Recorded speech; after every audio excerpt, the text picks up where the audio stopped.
anak-anak, apa kabar kalian? Semoga kalian selalu dalam keadaan yang sehat ya, dan semangat yang luar biasa. Hari ini kita akan belajar bersama. Bu Sinta akan mencoba menerangkan materi dari tema 8 subtema 3, yaitu tentang aturan keselamatan dalam perjalanan.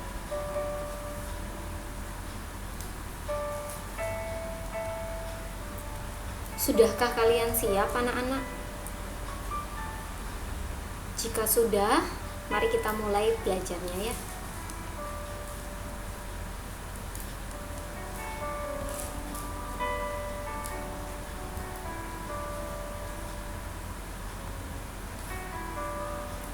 Ada beberapa materi muatan pelajaran yang akan kita pelajari hari ini, yaitu yang pertama tentang aturan yang berlaku di lingkungan masyarakat. Yang kedua, kalian akan belajar bagaimana cara menyusun kalimat tanya dengan benar, menggunakan kata tanya yang sesuai. Selanjutnya, kalian akan belajar menyelesaikan soal cerita yang berhubungan dengan satuan waktu. Itu ya. Sebelum kalian belajar, kita akan menyimak dan membaca bersama-sama bacaan di sini.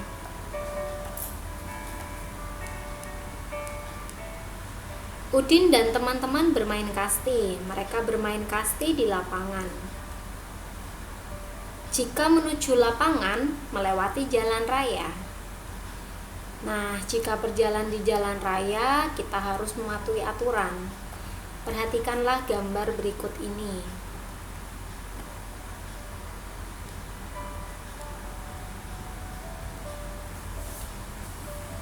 Nah, ini Udin dan temannya yang kalian pasti sangat hafal dengan tokoh ini ya, selalu muncul di tematik. Udin berjalan bersama temannya, Edo. Coba kalian amati dulu, kalian cermati gambarnya, bagaimana mereka berjalannya di mana. Nah, ini gambar yang kedua.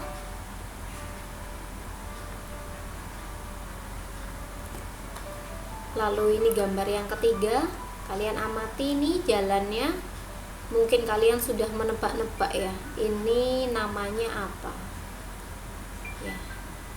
Lalu selanjutnya yang ini kalian tebak-tebak, ini suasananya bagaimana, lalu bagaimana sikap mereka saat berjalan ya. Mari kita jawab. Apa yang kamu amati dari gambar tersebut?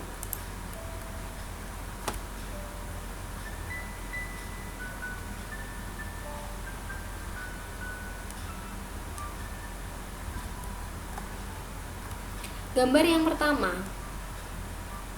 coba kalian tebak.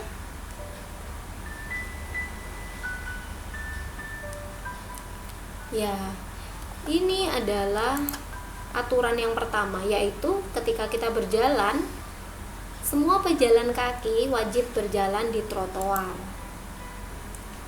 Yang kedua, bisakah kamu menebak ini apa? Yang mereka lewati ini namanya apa? Yang kedua adalah jika pejalan kaki ingin menyeberang jalan, maka gunakanlah jembatan penyeberangan. Gitu ya. Nah, kondisinya sama, mereka sama-sama menyeberang, hanya ada dua tempat yang berbeda di sini. Nah, untuk pejalan kaki juga bisa menggunakan alternatif zebra cross saat menyeberang jalan. Zebra cross itu ditandai dengan jalan yang diberi garis putih-putih melintang seperti ini ya. Berikutnya adalah gambar yang terakhir, coba kalian tebak. Nah, ini. Semua pejalan kaki tetap harus mematuhi lampu lalu lintas. Bayangkan ketika ini lampunya yang menyala hijau dan mereka memaksa menyeberang jalan ya. pasti akan sangat kacau keadaannya. Maka semua pejalan kaki juga wajib menaati, yaitu mereka tentu akan menyeberang ketika lampu lalu lintas sudah berwarna merah. Sampai situ paham ya beberapa aturan yang kita temui di jalan raya. Semoga kalian tidak hanya paham, tapi kalian juga bisa mempraktekannya. Selanjutnya, bacalah kalimat di bawah ini. Coba kamu diskusikan dengan saudara atau orang tuamu di rumah. Pertama, apa saja aturan yang harus kita patuhi ketika berjalan di jalan raya?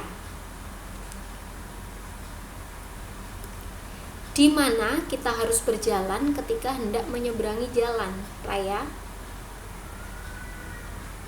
Kalian bisa mengingat gambar yang tadi ya.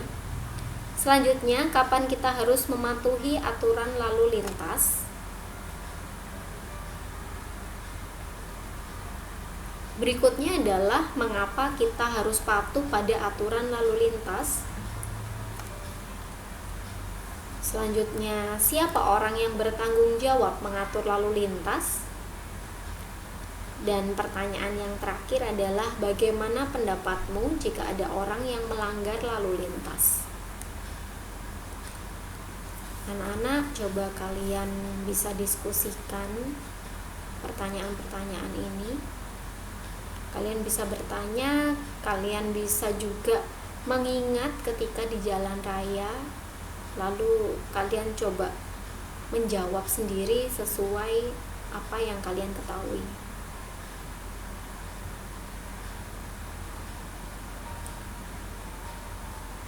Nah, contoh aturan-aturan yang harus kita patuhi adalah yang seperti tadi, antara lain semua pejalan kaki wajib berjalan di trotoar, lalu mematuhi rambu-rambu lalu lintas, lampu lalu lintas, dan seperti itu ya. Nah, Bu Sinta mau tanya ini, kapan kita harus mematuhi aturan lalu lintas? Nah, kita harus mematuhi ketika kita berada di jalan raya, begitu ya.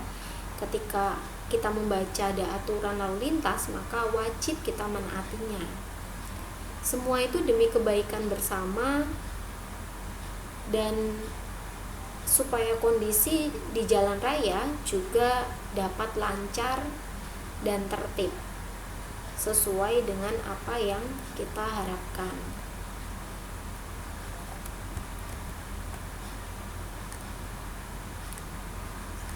Saya lanjutkan.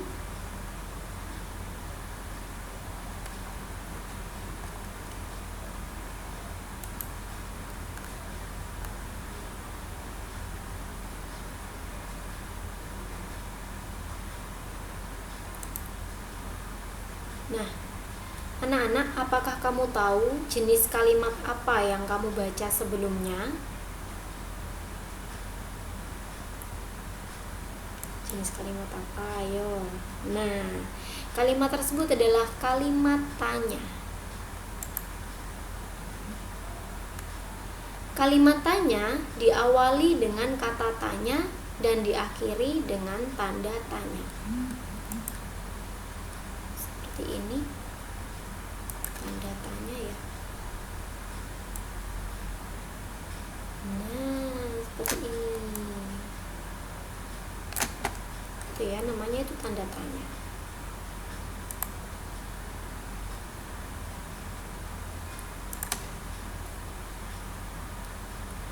Selanjutnya adalah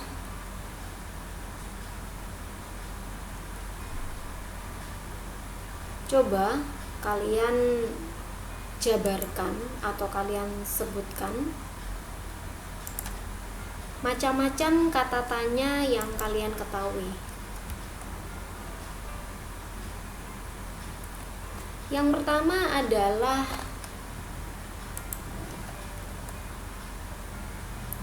apa?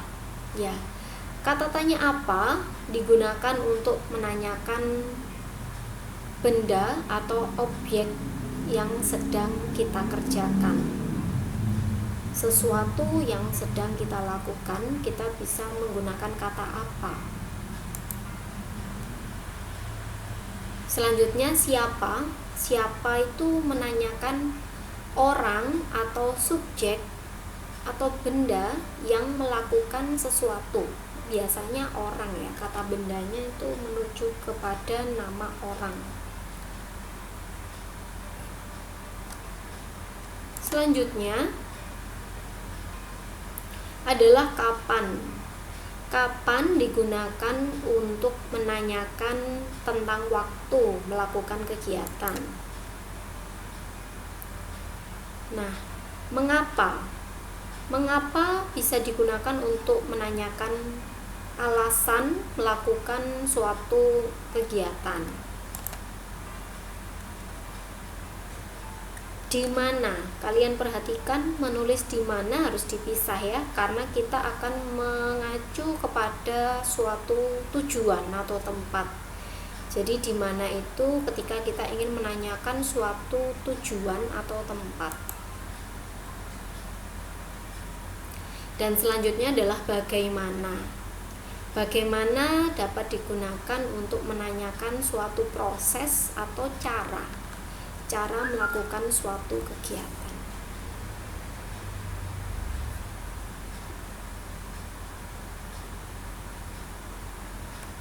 Selanjutnya, contoh, perhatikan gambar berikut ini.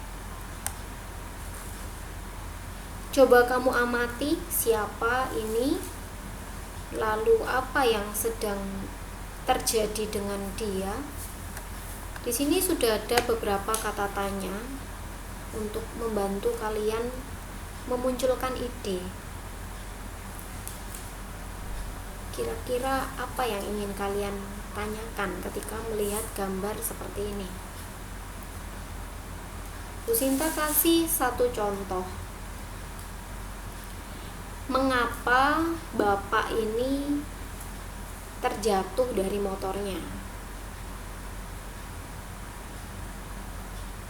Nah, kalimat tanya yang benar harus diawali dengan kata tanya. Kata tanya yang sudah terdapat di sini itu kalian letakkan paling depan. Begitu. Jadi dalam satu gambar ini sudah bisa dibuat 6 kalimat tanya.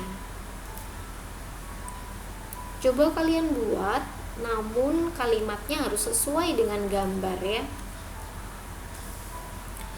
Bu Sinta kasih satu contoh satu contoh kalimat tanya lagi.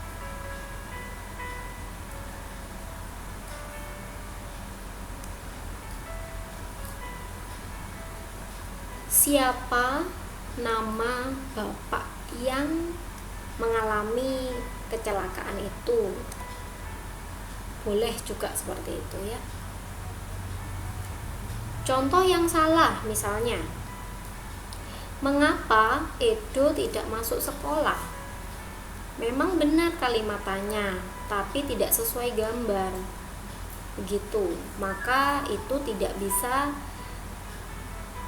benar dan tidak tepat ketika dihubungkan dengan gambar ini.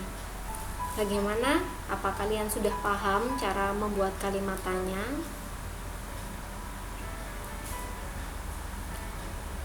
Jika sudah paham, Bu Sinta akan melanjutkan materi berikutnya.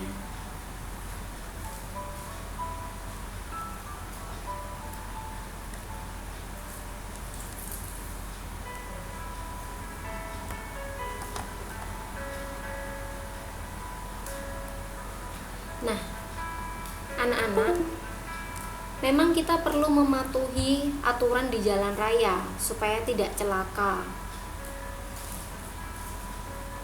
Coba kita bayangkan ketika sudah ada aturan di jalan raya, namun setiap orang mengendarai kendaraannya dengan egois. Pasti suasananya sangat kacau dan tidak tertib. Nah, jadi Bu Sinta berharap apa yang sudah kalian dapatkan tentang aturan yang tadi kita sama-sama belajar itu bisa kalian terapkan dan kalian lakukan ketika kalian pergi keluar. Namun perlu diingat bahwa saat ini kita tidak boleh keluar dulu, ya kan? Kita sedang menghadapi pandemi corona, sehingga kita pun tidak bisa belajar seperti biasa di kelas. Kita semua di rumah, kamu belajar di rumah, kami guru-guru juga bekerjanya dari rumah. Nah, karena seperti itu, sekarang kamu sudah belajar di rumah kira-kira 5 minggu lebih ya, kamu sudah belajar di rumah. Nah, selama masa pandemi itu tentunya kamu melakukan tugas-tugas dari guru dengan baik dan tetap semangat dalam mengerjakan tugasnya.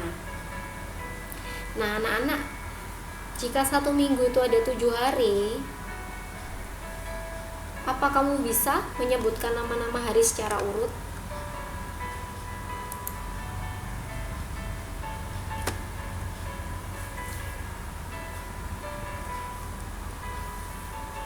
Sudah bisa ya? Nah, kita ingat bersama-sama ya nama-nama hari secara urut. Siapa tahu karena liburnya, bukan libur ya, karena belajarnya terlalu lama di rumah nih, jadinya hari ini hari apa ya, jadi lupa ya.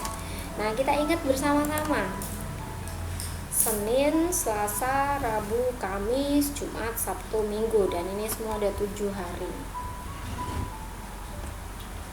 Nah, dari hari maka kumpulan hari maka akan menjadi sebuah bulan.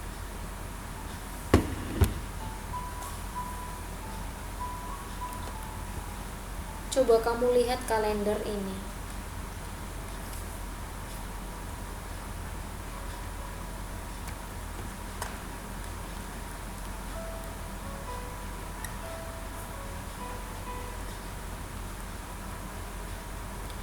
Nah, ini Bu Sinta ambil contoh kalender bulan Maret ya, tahun 2020. Yang tadi kita pelajari ya, Senin, Selasa, Rabu, Kamis, Jumat, Sabtu, dan Minggu. Kumpulan dari hari akan menjadi sebuah bulan. Nah, anak-anak, jika kamu diberi tugas oleh gurumu tanggal 23 Maret 2020 selama 1 minggu, maka hari apa dan tanggal berapa tugas tersebut dikumpulkan? Kamu tebak ya. Bu Sinta kasih waktu sedikit, coba kamu pikirkan. 23 Maret itu diberi tugas. Ketika 1 minggu, nah tanggal berapa?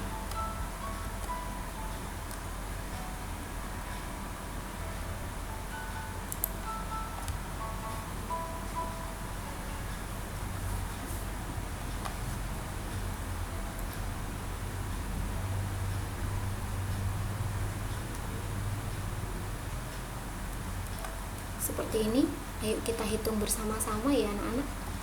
Bagi yang tadi sudah menghitung, rasanya sudah waktunya mengecek ya, jawaban kalian benar atau masih belum tepat.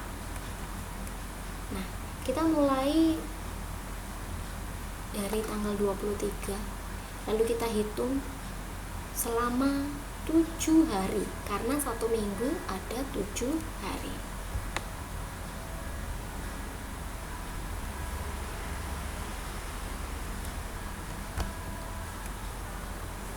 Nah, seperti ini. Ternyata hari ketujuhnya ada di tanggal 31, 2, 3, 4, 5, 6, 7. Ya, tanggal 30 Maret 2020. Atau cara singkatnya seperti ini. 1 minggu ada 7 hari. Maka langsung ditambah 23 ditambah 7 sama dengan 30.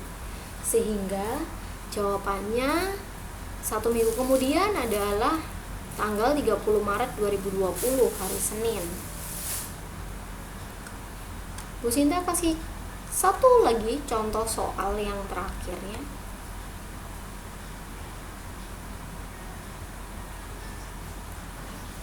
Kamu belajar di rumah hari Kamis tanggal 2 April 2020.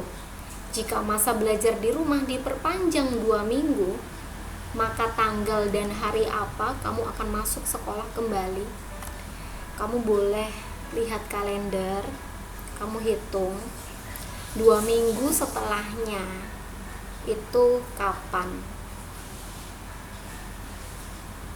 Atau kamu juga bisa pakai perhitungan penjumlahan seperti yang tadi Bu Sinta terangkan.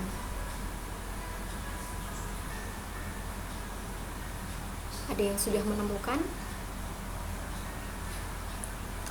Ya, kita coba bersama ya. Ini seperti yang sudah kalian alami. Ternyata masa belajar diperpanjang karena kondisi dan situasi yang belum memungkinkan bagi kita semua untuk masuk seperti biasa. Nah, kalau 2 minggu itu ada 14 hari. Dari mana? 2 dikali 7 hari. Jadi ada 14 hari. Nah, sehingga ketika kita tambahkan 2 April ditambah 14 hari kemudian, maka tanggal 16 April hari Kamis. Perlu kalian ingat anak-anak, yang tadi itu dimulainya hari Senin, 1 minggu kemudian masih hari Senin. Nah, ketika tepat minggu berjalan 2 minggu kemudian, maka harinya juga akan sama, tepat di hari Kamis, sehingga sama ya hari Kamis. 3 minggu kemudian hari apa? Sama, hari Kamis, karena hitungan mingguan, jadi jatuhnya hari itu di hari yang sama. Seperti itu anak-anak. Saya rasa sekian dulu dari Bu Sinta. Hari ini kita sudah belajar dan mengingat kembali apa itu aturan di jalan raya, lalu bagaimana cara menyusun kata tanya menjadi kalimat tanya dengan benar dan tepat. Lalu berikutnya kamu juga sudah mengetahui bersama ya apa saja kata tanya itu dan bagaimana cara menggunakan kata tanya agar tepat. Seperti apa, kapan, di mana, siapa, bagaimana. Nah, seperti itu. Lalu yang terakhir, kita sudah tahu bahwa 1 minggu ada 7 hari dan kita belajar menghitung maju atau menghitung mundur tanggal dan hari apa sesudah atau sebelumnya sesuai perhitungan hari yang tadi. Nah, demikian dari Bu Sinta. Terima kasih sudah mendengarkan. Sekali lagi Bu Sinta merindukan keadaan kelas seperti biasanya kita bertemu. Semoga pandemi corona ini segera berlalu. Rajinlah berdoa, jaga kesehatan, stay positive, stay healthy, stay safe, and goodbye. See you.